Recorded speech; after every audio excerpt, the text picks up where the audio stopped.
My name is Kevin Cahill.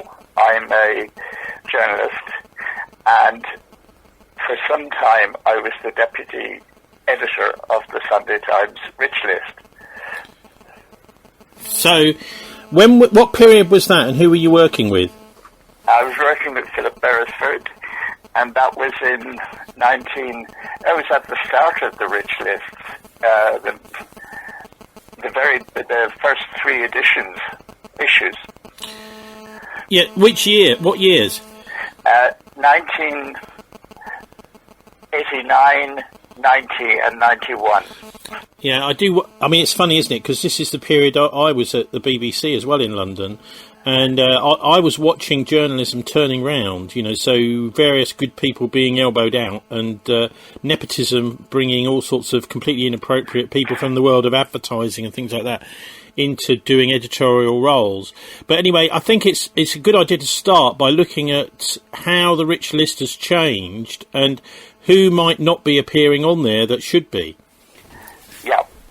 Well, the early Rich List, the first 7, had the Queen as the richest person in Britain. And around about 1996, Murdoch intervened, having had, he said, a phone call from the palace. The palace claimed to Murdoch that the Queen's wealth was being based on public assets, not private ones. And at the time, it was debatable. It wasn't clear who owned the Crown estate. But in the first year of the coalition government in 2010, while they cancelled student grants, they also conferred formally on the Queen and, of course, now Prince Charles, the ownership of the Crown estate. So the question is, who owns the Crown estate? And the answer is King Charles. And the Crown estate is worth between 8 billion and 13 billion.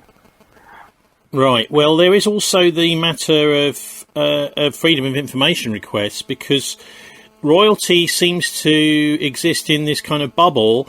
It wants to be public. Obviously, they like to be in charge and in control, sending letters to ministers and appointing ministers and this sort of thing. And as well as, of course, army officers and police chiefs and judges and this sort of thing. But they don't want to be open to scrutiny from freedom of information. And we do know that whilst he was Prince Charles, there was a lot of letters, these black spider letters going between his office and ministerial offices. I mean, that is a bit... I would imagine that this sort of thing is still going on, but it was made... The law made it impossible, changes in the law, for people like Rob Evans at The Guardian to actually publish stuff about these letters, even if they got hold of a copy. Yeah, I mean, the system at the top here is fiddled. I mean, apart from the ownership of the Crown estate, which is now fixed, there's no debate, no, two ways about it. And it belongs to the king, and that makes him worth 8 to 13 billion. There is the issue of the Duchy of Cornwall. The Duchy of Cornwall is worth between 1 and 2 billion. Very conservative estimate. But that belongs to Prince William. And he's not even in the Rich List. So the fiddle goes on. Are there any other figures that might be supposed to be on that list that aren't there? I mean, I'm thinking particularly of senior bankers in the City of London. Most of them keep their assets offshore. And the list is anomalous because at the top of the list are a lot of effective foreigners, and nobody knows where their assets are. Most of the really rich keep their assets in British offshore tax havens, Cayman Islands, British Virgin Islands, and so on. Most of those offshore tax havens are actually Crown assets. The person who owns all the land in those tax havens is the king. Well, it's interesting because it's almost like all roads lead to Buckingham Palace or Highgrove House. Well, they do, and there's no public accounting for this, and by accident, the Sunday Times Rich List takes the place of proper accounting. But the list, after Murdoch's intervention in 1996, has always excluded the royals. And the issue, a lot of the people at the top of the rich list don't say where their assets are. Most of the really rich, and it includes a lot of the American rich, keep their assets in British tax havens. And surely the rich list people can track that down, can't they? No, you can't. It's an incredible effort to find out who owns what in a British tax haven. Some of them have limited disclosure, but they don't tell you, that Hinduja keeps 20 billion of his assets in the Cayman Islands. Nobody knows where those assets are. And the editor of the Sunday Times is estimating and guessing.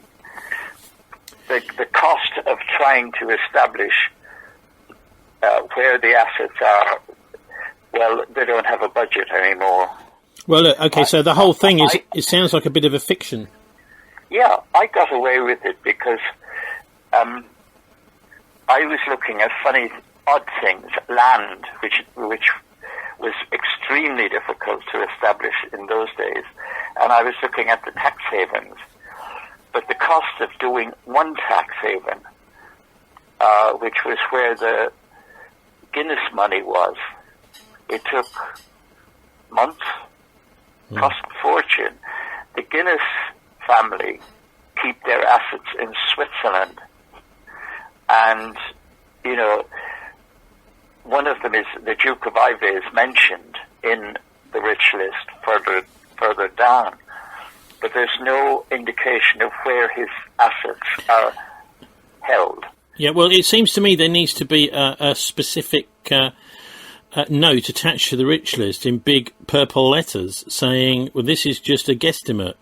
The other thing is, we've just had this week, Kevin, in Bristol, a big protest outside our Bristol City Council demanding that the council stop using their bailiffs to collect council tax from people who just don't have any money to pay council tax. They're being demanded to pay it, and the council are sending their own bailiffs around or employing bailiffs to do it. This is for people with actually no money at all. Now, for these people with the billions, the billionaires, the trillionaires, what about, how much tax do they pay? In most cases, none. If your assets are held in a British tax haven, first of all, they're not disclosed. In most of the tax havens, the Caymans and British Virgin Islands, you cannot get disclosure. And most of the tax havens impose no tax at all. So the really rich never see a bailiff. And in any case, it's worth checking that you cannot, notionally in British law, be prosecuted for debt. And bailiffs, in effect, are breaking the law. They're prosecuting for debt. And it's another perversion of the system. And so far, there's no sign.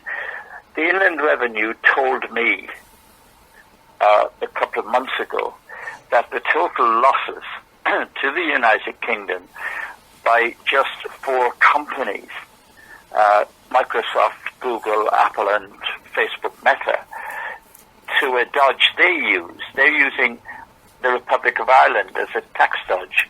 And the United Kingdom loses, wait for this, 13 billion. And the revenue had its staff cut by the Tories, and the Tories effectively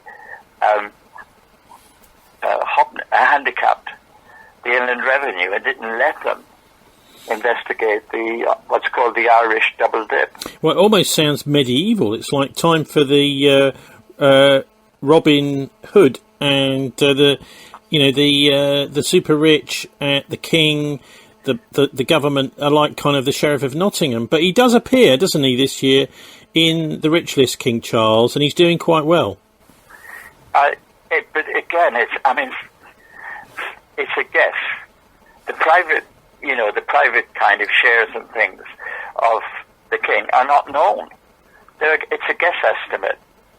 Back when I was doing the rich list, you could talk to people at Barings Bank in particular, and you could get, not on the record, but you could at least get a reasonable estimate. I'm not sure the list even does that. But by ignoring what the Crown and the Duchy of Cornwall owns, it makes the list completely ridiculous. And I mean, Murdoch himself isn't on it. He, again, no one knows where he keeps his assets, but he's an American citizen and he spends an awful lot of time in the UK for, a non-dom. But anyway. So King Charles has increased his net worth by £5 billion. I mean, this is after he inherited everything from his mum with no inheritance tax at all. So he is doing quite well. Whereabouts do you think he should be on the list? Well, going back to the original list, he should be at the top. The Crown Estate knocks out most of the top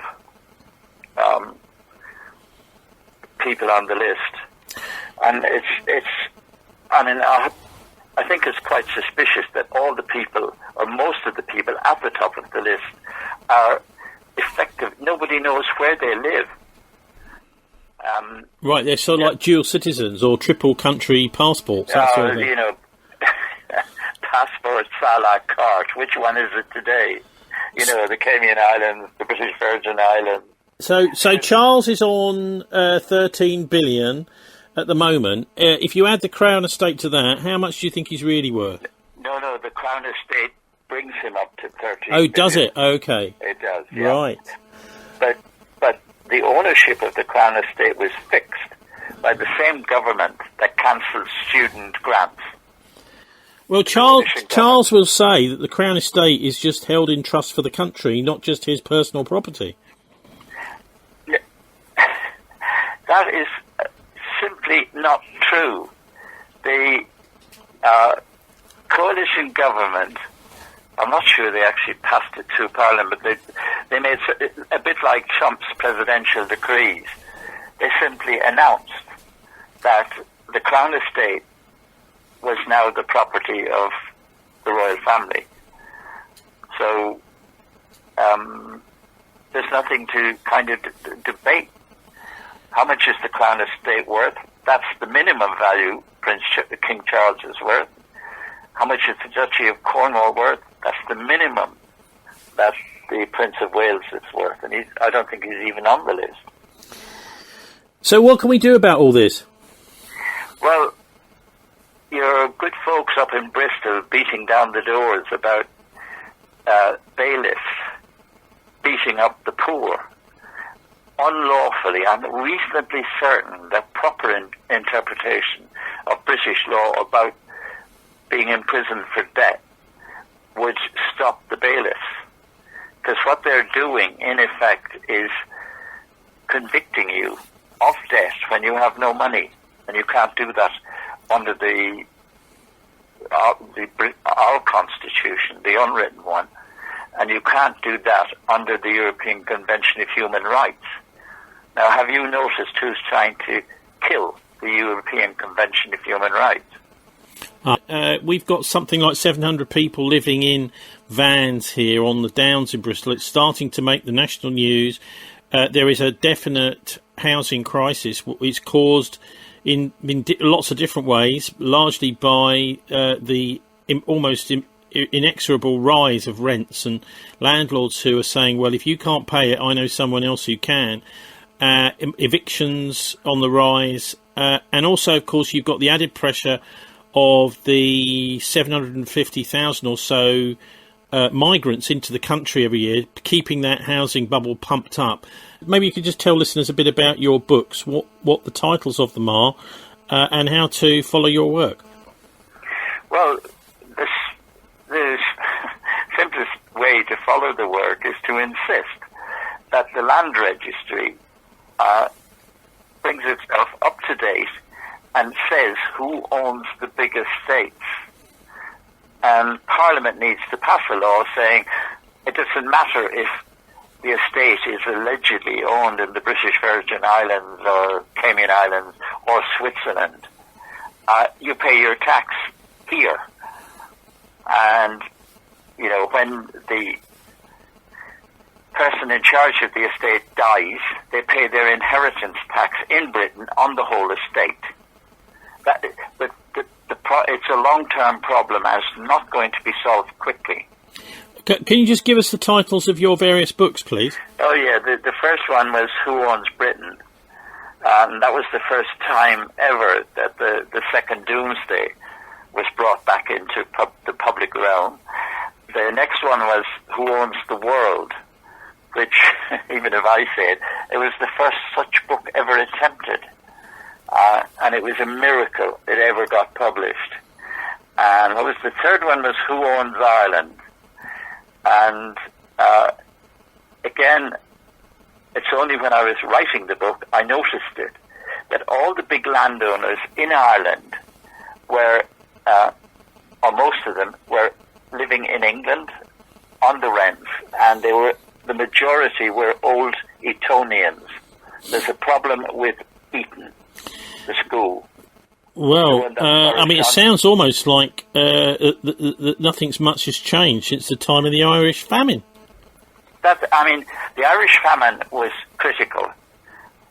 The people in Ireland learned that if you didn't own your farm and you could get kicked out at the will of the landlord, you couldn't live with that. So what they did was they threw out the landlords. They said, fine, you know, if our survival depends on these wankers, and that's the only possible word you could use, then they go. It's our country. But the curiosity was that when the Irish Free State was created, the Crown's assets weren't transferred to the people of Ireland. They were transferred to the Irish state. Now, that's never been imposed in Ireland. It's kind of ignored. That freehold isn't freehold. You're a tenant of the state. But it comes as a terrible shock to the average Irish audience when they're told your freehold isn't ownership. You don't own the farm. The state does. Anyway, nothing's ever been made of that. Well, I mean, it's a similar thing in England, isn't it? Yeah. Well, here's the oddity. I mean, here in the United Kingdom, we've got a population of whatever it is, 80 million, and we're a fairly well-industrialized state. But we are something like number 18 or 19 in the world ranking of countries by GDP. GDP is the total income of the country divided by the number of people in it. It's a rough guide, but it's a good guide to how this stuff is being shared out, the money. And in Ireland, a tiny place that is still heavily agriculture, is number 2 or 3 in the world ranking. The long-term effects of kicking the landlords out and taking over ownership is an extraordinary and almost never commented on difference between the UK and the former colony. So what are you saying about Ireland then? Is the quality of life any better, do you think? The better it gets, the more the Irish whinge. That's what a friend of mine in Dublin said. But based on the global statistics, Ireland is doing far, far better than we are. Yeah.